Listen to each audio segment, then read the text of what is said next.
स्वागत है आपका मेरे चैनल दिव्य दिशा पर। बैसाख स्नान की विनायक जी की कहानी। एक माँ बेटी थी। वे रोज़ सूरज भगवान, विनायक जी, पथवारी माता, तुलसी, बड़ देवता की पूजा करती थी, फिर भोजन करती थी। ऐसा करते बहुत साल बीत गए। एक दिन बेटी को देखने वाले आए।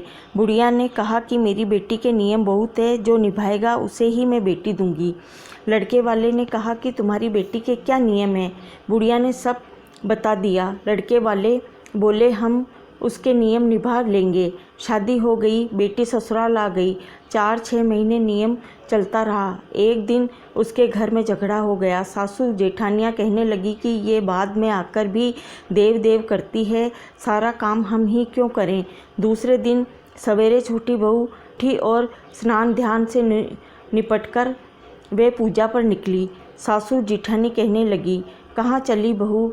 कल इतना झगड़ा हुआ, देखा नहीं क्या? घर में काम धंधा पड़ा है। बहुएं ने चोपड़ा रख दिया और महल में आकर सो गई। भूखी प्यासी 2-3 दिन हो गए। भगवान सपने में आए। बहू सोती है या जागती है? बहू बोली, चिंता में हूँ। भगवान बोले, तेरी चिंता मिट जाएगी। उठती क्यों नहीं? खाना क्यों नहीं खाती? बहू बोली, कैसे खाऊं? सासू बाहर जाने नहीं देती, पूजा हो नहीं सकती। भगवान बोले, घर में ही देवता हैं।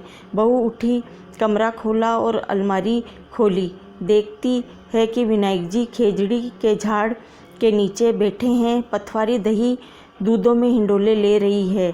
7 घोड़े के रथ पर सूरज भगवान चमक रहे हैं। तुलसी माता हरी भरी बैठी है। बड़ देवता, पथवारी, पीपल देवता सारे ही हैं। वो नीचे गई, जल कलश वे पूजा का थाल लाई, पूजा करी, कहानी कही, हुकारा भगवान ने दे दिया। नीचे आके जमीन जीमने लगी। देवरानी जेठानी कहने लगी, रूठी रानी कौन मनावे? टुक टुक करती आप ही आवे। कहाँ गए तेरे नियम धर्म? बहू बोली, सब कुछ किया है, आप सब चलो, मैं आपको बताती हूँ। आगे आगे, बहू पीछे, सब चलने लगे।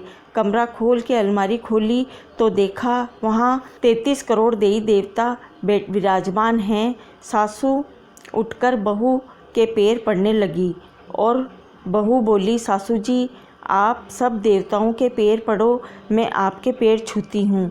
हे भगवान, बहू को दर्शन दिए वैसे सबको देना। खोटी की खरी, अधूरी की पूरी।